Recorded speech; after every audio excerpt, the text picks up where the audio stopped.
Hi, today is Monday, March 22nd, 2021. I saw somebody on Facebook yesterday complaining about allergy trouble, and apparently I'm having a little of that difficulty myself today. Just a little bit of a drippy nose with no explainable reason. I just must be allergies, and I'm sorry I'm late. Sometimes phone calls go into the time that I expect to get things set up, and I usually set up early, but anyhow, I missed. Boy, I'll tell you, a lot of things going on. I heard about, I think the guy's, is the Secretary of State's current Secretary of State's name Blinken? What a name. Apparently he was up in Alaska talking to Chinese officials, and I guess China called him stupid, which is very polite, right? Maybe they learned to just let it all hang out from President Trump. I highly, highly, highly recommend, I'm going to post this in the chat, that you go to jdfarag.org and listen to his 9 o'clock Hawaii time broadcast, his early service. That's when he does his prophecy alert. I have since later yesterday, I saw, it was either yesterday or this morning, I saw a link, I think it was in Rumble, and I can't remember who posted it, but to the very same people saying that was actually obviously where JD Farag got his information. There is somebody who used to work with Bill Gates. He is very much a believer in vaccines and worked with Gates to develop vaccines for various illnesses. And so I'm going to promote him as that because he had a very high official position. You need to hear what this person, I'm not even going to quote his name, you need to hear what this person had to say. It's really important that you take notes. I had 2 pages of notes from what was said. Take notes, share your information with family. I really struggled with my emotions this weekend. My sister's father-in-law died Friday. I think I told you that after our dad died last July, so that's hit her hard. So I was grieving for the family because even though it's her father-in-law, her in-laws have been very close friends with my folks because they both had been missionaries. So there's a close relationship. So it was hard to lose him because both dads were such jovial ministers of the gospel. Just had the, that sanguine personality that's such a delight to be around. So I was grieving my own losses and that, stressed about packing to move. I just kept trying to focus on getting things packed. Some of the things I normally do to distract were not helping to calm me down. It feels so good to be with you right now. I missed you guys over the weekend. I just felt really barren and alone over the weekend with stress and grief and, sharing grief and stress with others. And it weighed heavily on me because I care very deeply about these people, relatives and friends.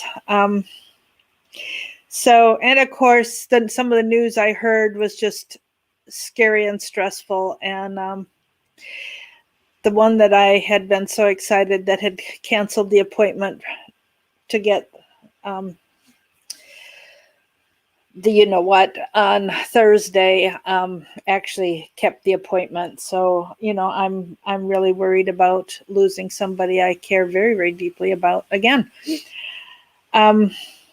not to mention the fact that I listened to Steve Quayle over the weekend. I listened to Steve Quayle in his interview with Doug Hagman last Tuesday, the 18th. That's worth listening to. It's on Rumble, Doug Hagman on Rumble. And he brought up, he said there was a woman, I don't remember the woman's name, had asked him a question and he'd never thought of it. Well, I had thought of it, I thought of it weeks ago. What happens with blood donations with people who are or have not taken the what? What happens? Is that going to be a problem? Now, I didn't find the answer. I didn't work hard to find the answer. But Steve Quayle did the research, and I appreciate that I got to hear. And he said yes, because if you have not taken the jab and you get blood from somebody who did, the things that are in the things that go into every single cell will be in the blood that they give you. And so if you have surgery or are needing blood in any way, if you have banked your own blood, if you're having surgery and know when it's going to be, if there's an accident and it's an emergency, there's not much choice in the matter. But if you can bank your own blood, that is far safer and always has been. With Larry, he could only accept blood from family, not from anybody else, because we were going to try and have a blood drive for him. There was a time when he was just bleeding all the time, and I didn't know if it was an ulcer. I didn't know, but to hear him talk about he had blood everywhere, how bad it was, I have no idea. Was he was kind of an emotional guy, so was he exaggerating? I have no way of knowing. It certainly was encouraging.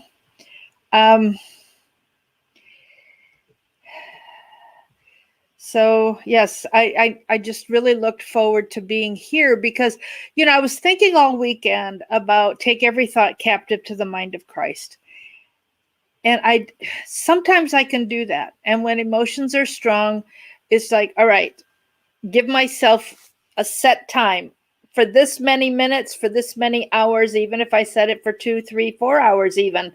And then I'm done with whatever I'm feeling or thinking. And I couldn't do that this weekend. I just couldn't. And I think it was grief. I would pray and I would weep. And it just reminded me of some scripture that I want to share at this point with the whole concept of taking your thoughts captive. And forgive me because I was going to mark them in my Bible so I would find them more quickly. And I did not manage to do that. My fault. Philippians 4:8. This is, the verse ends with, think about these things. So when we're to take our thoughts captive, instead of thinking about the negative things, and believe me, I am sharing it because I need to hear it, because I struggled with this and failed all weekend. I could not do this. Finally, brothers, whatever is true. Now I was thinking about what was true. Whatever is noble. And certainly there was nobility in my dad and my sister and father-in-law. They were of very noble character. Whatever is right, and that's where I was struggling because what's going on in our country is not right. Whatever is pure, we got everything but that right now. Whatever is lovely, whatever is admirable, if anything is excellent or praiseworthy, think about those things. So that's Philippians 4:8. And then in Hebrews 4:12 and 13, I'm going to read both of those. That's where it says the word of God is quick and powerful. Let's see, let me see. Verse 12. Oh, I'm in 12:4 instead of 4:12. Sorry, my head is not on straight today. The word of God is quick or living and powerful. NIV says active, sharper than any double-edged sword. It penetrates, even dividing soul and spirit, joints and marrow. It judges the word of God judges the thoughts and attitudes or intents of our heart. Nothing in all creation is hidden from God's sight. Everything is uncovered and laid bare before the eyes of him to whom we must give an account. And so I talked to the Lord all weekend about what I was feeling and asked for help. And I just, I tried doing warfare in the name of Jesus. I rebuked the demonic spirit of depression and so on. But, grief is grief, and grief needs to be felt. And I'm not wallowing in it. But today I struggled even this morning, and I said, you know what? I'm at a point where grief is appropriate because all the feelings of grief I had last fall have been stirred up again with the death of this loved one. I cared about this man. He was a very, very kind, wonderful person to have known. And to grieve his passing is appropriate. And so even though I was dealing with a lot of other things, it's like, all right, I am a little overwhelmed by grief this weekend, and I just have to let it be. And then Proverbs 21. Am I in 21? Yes, 21:29. Oh, this is talking, this verse wasn't about your thoughts. This verse was about, we've talked about verses like Psalm 5:5 and 11:5, where God hates the wicked and so on. So this is talking about a wicked man puts up a bold front. Boy, I can think of people in DC that are doing that, right? But an upright man gives thought to his ways. And the fact that we are thoughtful and mindful about what we are doing, what we are feeling, what's around us, we're paying attention, we're being alert. It's important to do that, and that's one of the indications of being a godly person, is that you care about it. And then I was also thinking about Ephesians 6. Where'd my paper go? I had it right here. Oh, Ephesians 6:18, which says,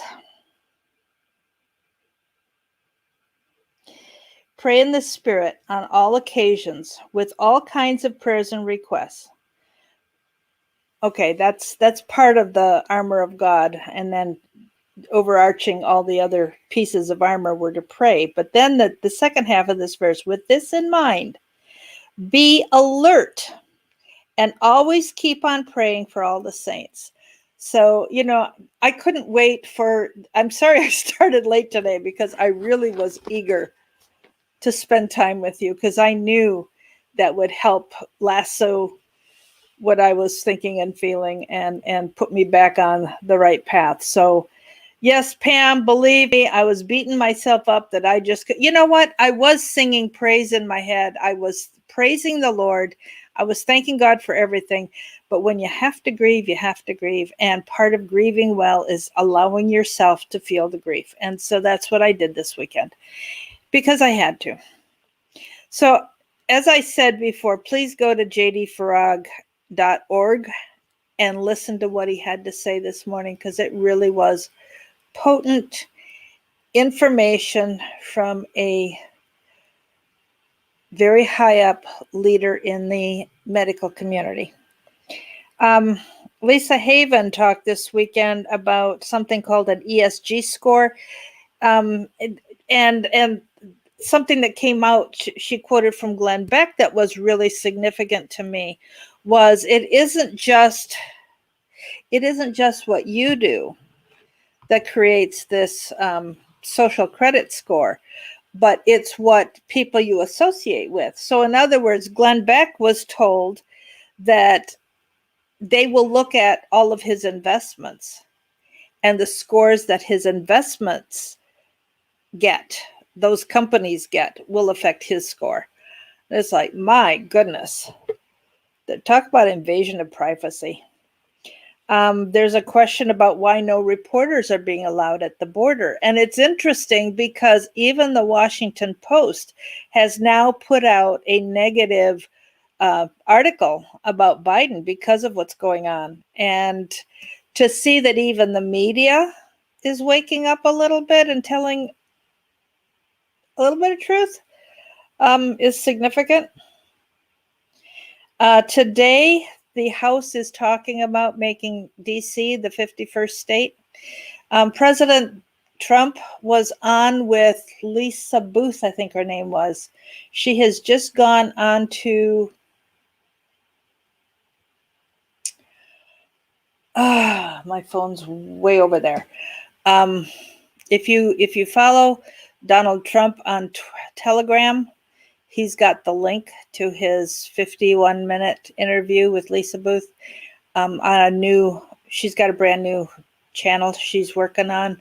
I think it's one of these internet radio places, and it wasn't TBN. I don't remember where it was. Sorry.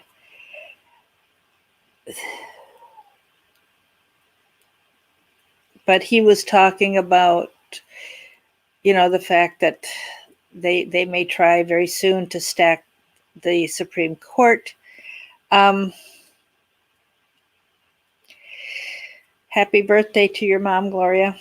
And thank God the planes didn't fall out of the sky. I have not heard from Greg whether, how he managed. I know, Perry Stone just this weekend had a really good video. I thought I wrote it down here. No, I didn't. Lance Wallnau talked about the psychosis of power. That was a term he coined today in his video today. Psychosis of power. Larry told us in 2016 that if Hillary got in, he'd give us 6 months, 1 year at the most, before they would have wrapped up everything for being a full communist state. And I heard somebody say, it might have been Derek Gilbert on 5 and 5, 5 and 10, but I can't remember for sure if he was the one. But somebody made the comment that the Democrats, because Hillary lost, they are trying to make up for time to catch up on everything that they had planned to do 4 years ago. Perry Stone's thing today was about the weather, questioning whether the weather comes from God or whether it comes from Satan. If a godly person's house is destroyed, you say Satan did it. And if somebody evil, if the house of an evil person is destroyed, we're going to say God was judging. He was just kind of stepping away from that and say we need to be careful about who we blame for things because life happens, So be praying for Australia, all the terrible flooding they've had there.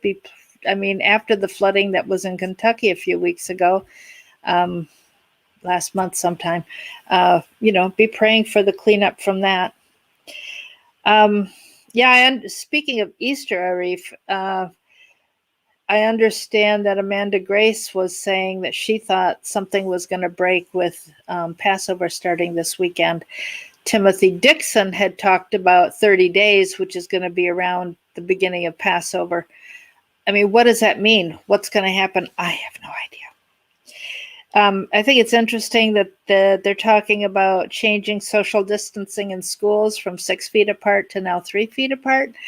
One of the things I had heard about the reason for how did they choose 6 feet? Because if you sneeze, it can go 30 feet. Why 6 feet? Because it said that with their camera monitoring, they were able to tell who people were without the masks, but putting the masks on, we're giving them a chance to do facial recognition just from the eyes and shape of the head. And they needed people 6 feet apart in order to do that.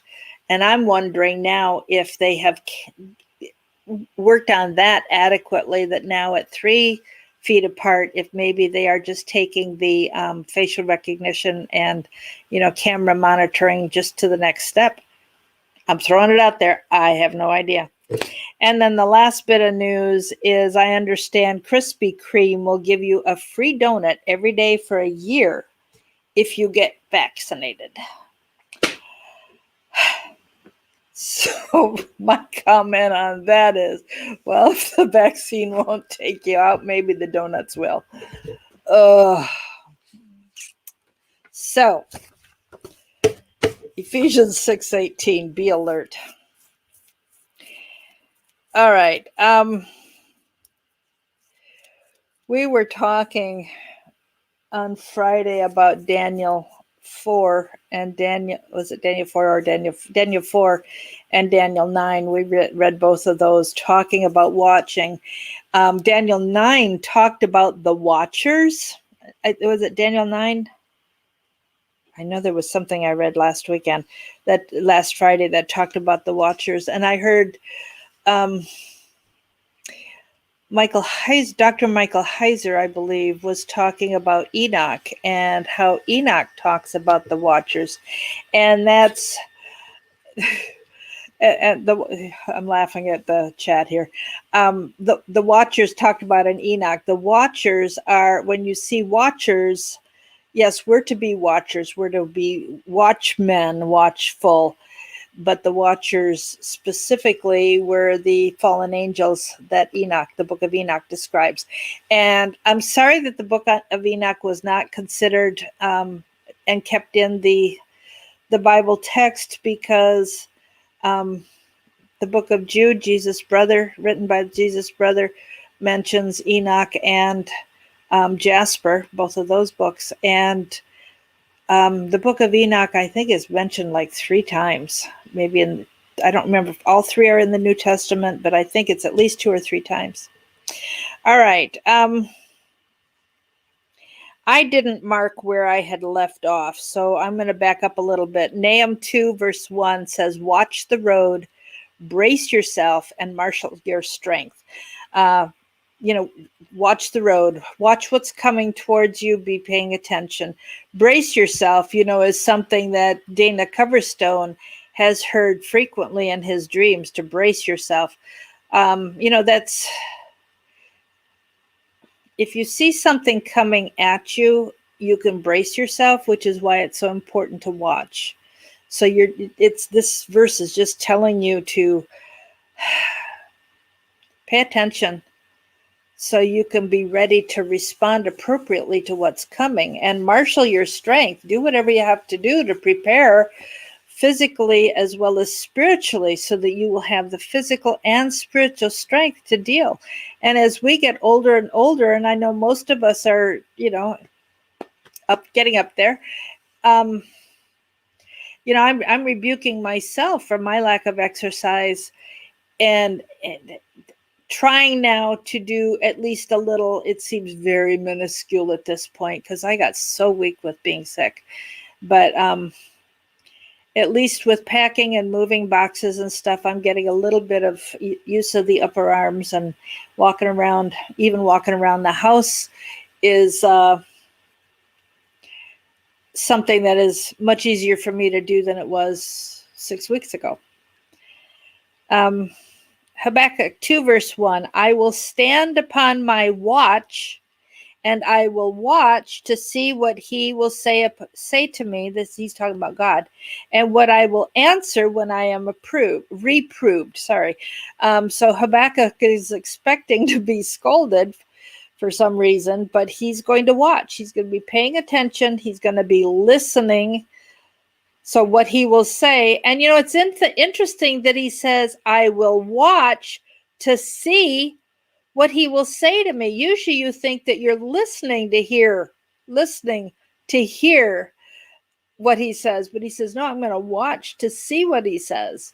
So I don't know if he is going, to talk to a scribe so that he can, see what God's word said, or why. But that's just an interesting combination of the physical senses, that he's both going to see as well as, what somebody's saying. You usually do with your ears. Matthew 24:42 says, "Watch therefore, because you don't know at what hour the Lord is coming." And so we are becoming more and more vigilant as we are understanding the signs of the times. Matthew again 24, the next verse 43, "Know this, if the man of the house," and for those of us that don't have one, if we had known in what watch, which refers to the time, the thief would come, he would have watched, he would have been paying attention, he would have been waiting, and would not have allowed his house to be broken into.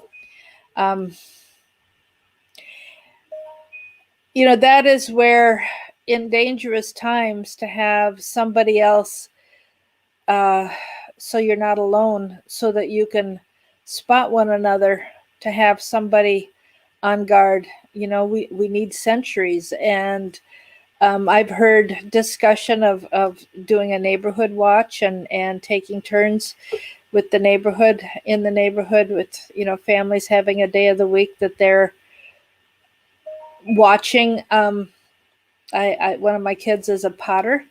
She's a ceramist, and when they have the firing, she likes to do the wood firing. The electric kiln, you can set it and walk away and leave it and come back, when it's stopped. Set the timer and you come back when it's done. And when it's safe to open it up, you open it up. With wood burning, you have to be loading firewood. They have a temperature gauge. You have to be monitoring the temperature gauge. I don't know if they do it every half hour, if they do it every 15 minutes, every hour. I'm not quite sure. But you have to keep the kiln between certain temperatures, not under this, not over that, in order to get the results, so your pottery doesn't crack. They get the kiln loaded, and then start the fire. And the fire is stoked in a little different spot from where the pottery is, and because of the way they get the air to move through in and out, the heat is taken through as you build it in such a way that you get airflow past the fire to take the heat into the area where the pottery is stacked. And you usually will have several different potters get together. Even if you have your own kiln, you will invite other potters to put things in your kiln. You take turns. If multiple people have a kiln, you're going to take turns so that everybody's stuff goes into this kiln this time. Next firing, maybe we all go to your house for your firing, because they sit up. Somebody is on duty to watch the thermometer and stoke the fire through every night. And I think they usually burn it for like 3 days. It's like a big potluck. Everybody brings food. People bring tents to sleep outside, to, sleep on the property, or sleeping bags to line up on the floor in the living room, whatever the accommodation happens to be. And they just share everything and put their pots in and help watch the kiln. And then when it's done, I think they usually go home until the weekend and come back and open the kiln and get all excited about what's happened. So that is just that's an example of watching. In Matthew 26, verses 38, 40, and 41, Jesus said to them, "My soul," this is when he's in the Garden of Gethsemane, "my soul is exceedingly sorrowful, even unto death. Tarry here and watch with me." And then he came after he went and prayed, he came back to the disciples, and something just happened. Hang on. He came back to the disciples and found them asleep. And he said to Peter, "What? You're my good friend. Couldn't you watch with me even 1 hour? Watch and pray so you don't enter into temptation. I know your spirit is indeed willing, but the flesh is weak." Glorious ceramic parties. That's exactly what I'm describing. That's incredible. Jesus had already warned Peter that he was going to deny Christ that very night, and Peter, didn't think he would. But if he had been up praying and it's hard to know what he really would have done under the pressure. He might have, had more spiritual strength because of staying in prayer. In Matthew 27, verse 54, Jesus is on the cross. When the centurion and those who were with him watching Jesus, so here they're just looking, paying attention to what's going on. They're there to, see when the 3 convicts died. So when they were watching Jesus, they saw the earthquake and the other things that were done. They were greatly afraid and said, the centurion said, truly, this was the Son of God. So here's another example of watching. You're just watching what's going on. I mean, we watch our kids with their sports and so on. That's just kind of a common term for watching rather than just being alert and paying attention. Although there was a certain amount of alertness that would certainly be needed under those circumstances. So in Matthew 27, 65 and 66, Pilate said to them, now this is after Jesus had died and they were going to bury him in the tomb. And the Pharisees remembered that Jesus had talked about, 3 days. And so they wanted to make sure that the disciples couldn't come take him away and say, hey, he came back to life. So Pilate said to the Jewish leaders, take a watch or take sentries or take guards with you. Go your way. Make the tomb as sure as you can. So they went and made the sepulchre sure, sealing the stone and setting a watch, setting sentries to guard. Watch in this instance means, being a guard or a sentry again. Luke 21. Let's see how many pages I got left here. Oh, wait a minute. No, I need to just turn the page over. We'll do this side.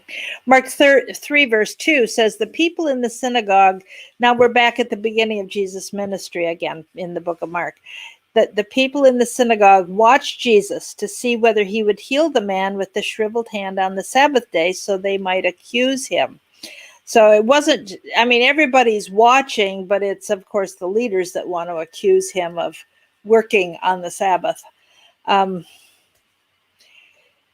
Mark 13, 33 to 35 and 37, Jesus says, take heed, watch and pray. This is like Matthew 24. Take heed, watch and pray. You don't know when that time will come, the time of the coming of the Son of Man. For the Son of Man is as a man taking a far journey, who left his house and gave authority to his servants, and gave every man his work, and commanded the porter, who's the person that stands by the door, to watch. Watch, therefore, for you don't know when the master of the house will return, at evening or midnight, or at the cock crowing, or in the morning.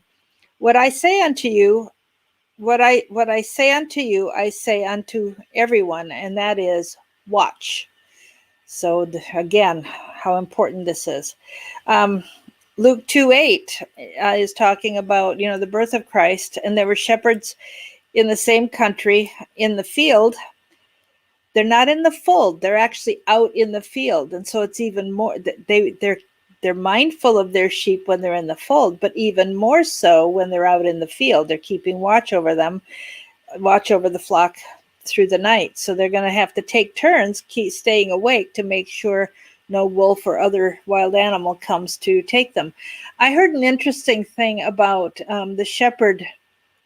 I knew that a lot of times there would be no gate necessarily in front of the fold. That the shepherd would sleep in the gateway, in the opening. And talking about how the sheep know his voice, very often different shepherds would have, so you'd have different combinations of flocks in the same fold, sharing the fold. But the sheep knew their own shepherd's voice, and they would not follow another shepherd calling them out to go out in the field again in the morning. They would only follow their own shepherd's voice, which I thought was interesting, because that was something that, for all the messages I've heard about the Good Shepherd and so on,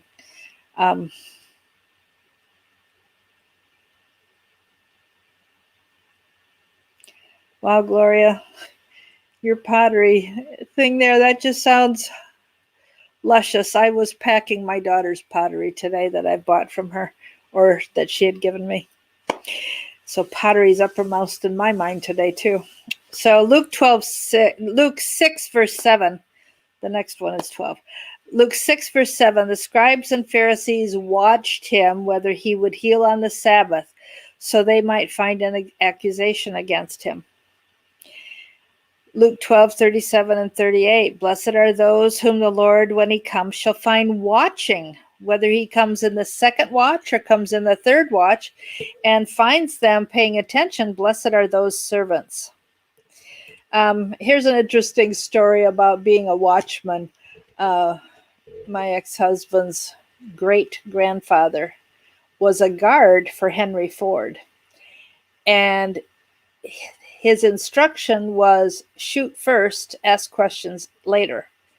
And one night, Henry Ford himself came walking on the back of the property where Grandpa Robritus was, great-grandpa Robritus was, and he asked who goes there. He lost his job because he didn't kill Henry Ford first and ask questions later. Saved the guy's life and lost the job for it. Luke, because they were from, anyhow, there were several family members that worked for Ford. Luke 14:1, it came to pass as he went into the house of one of the chief Pharisees to eat bread on the Sabbath day that they watched him. Again and again, they are keeping an eye on him because they are, we know that they were jealous. I heard something this weekend about how they were expecting the lion. They were expecting the conquering king. And what they got was the lamb, the submissive one who died for them. And they didn't recognize him as Messiah because they didn't realize there were two kinds of, two comings, and he would come twice, and he would come in different aspects each time. And he said, now the Christian is expecting a lamb. God is full of love and grace. And so we're waiting for a lamb to come, whereas Jesus is coming back this next time as the conqueror. And how we need to be careful what we're watching for and waiting for, because we're not properly prepared if we're watching for the wrong thing. Luke 14:1, it came to pass as he went into the house of one of the chief priests to eat bread on the Sabbath day that they were watching him again. Luke 20:20, they watched him closely, and they sent spies who pretended to be righteous so they might catch him in some kind of statement, and they could hand him over to the jurisdiction and authority of the governor.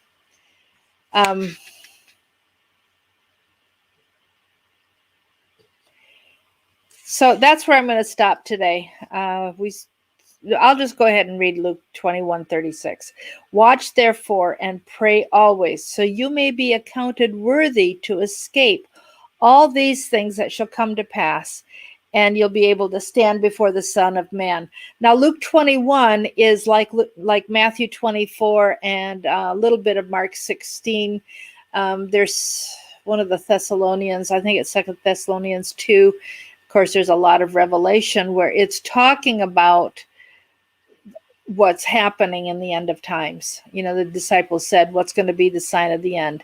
And so Luke 21 ends with saying, watch therefore and pray always, so you may be accounted worthy to escape all these things that shall come to pass. With that, we're going to close, although I didn't write it in my book. I had forgotten. Somebody was talking about a verse in Revelation that caught my attention today in a way that I hadn't considered before. Revelation 2:20 says, I have this against you. You tolerate that woman Jezebel. Oh, I know who this was. This was John Kilpatrick's message yesterday. You tolerate that woman Jezebel, in other words, that critical spirit, who calls herself a prophetess. By her teaching, she misleads my servants into sexual immorality and the eating of food sacrificed to idols. So, sexual or moral impurity and idolatry are, and then of course the murder of the innocent and pride are some of the things that God hates absolutely the most. Remember last fall we were going over Revelation 21:8 day after day and talking about the different items in that list that say these are the people going into the lake of fire. So, I don't have TV, but anybody who does, yeah, turn it off. I have watched people like Derek Gilbert talking about the news. I was watching the news on Victory Channel. I like to hear a little bit of news so I have something to comment on at the beginning, just to maintain, what this show always was about. Um, but after a while, even though I don't watch the news, I don't have TV, to have no TV. I do own one. I didn't unpack it. I left it in the box, and I had frankly taken it off the wall a long time ago. Used it just for videos, and now I have other ways of watching. So I do have some of the old-fashioned kind, the VHS kind. So I'm hanging on to it for that. But we do need to stay positive. Thank you, Gloria. That's something that Pam has spoken to me about many times. And absolutely, when you wake up not able to sleep, that is prayer time, without a doubt. So y'all stay safe. God bless you, and we will talk tomorrow afternoon again. Bye-bye. By the way, I'm watching the weather and trying to decide exactly what my plans are for this week. I had said I might be taking off on Thursday, but I may actually take off on Wednesday, depending on what the weather is. I have a doctor's appointment Wednesday, and I'm just kind of keeping this week flexible. I'll do my best to give you a heads up tomorrow on, what my plans are this week. I may have to take a day or two off and come back on Friday, but we'll see. I will stay in touch. If necessary, I'll put it on the community page, so just as a comment, so you'll know.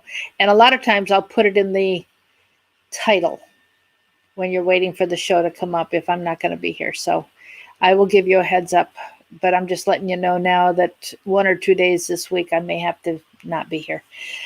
Talk to you tomorrow afternoon. I'll definitely be here for that. Bye-bye.